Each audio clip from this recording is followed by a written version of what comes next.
এক গ্রামে একজন মোবাইল মিস্ত্রি থাকতেন।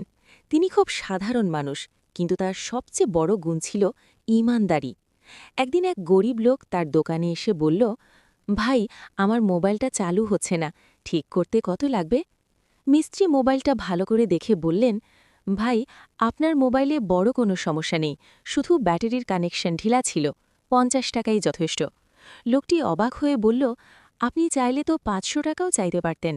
মিস্ত্রি হাসি মুখে বললেন, ভাই, বেশি টাকা নেওয়ার সুযোগ থাকলেও হালাল না হলে আল্লাহ তাতে বরকত দেন না।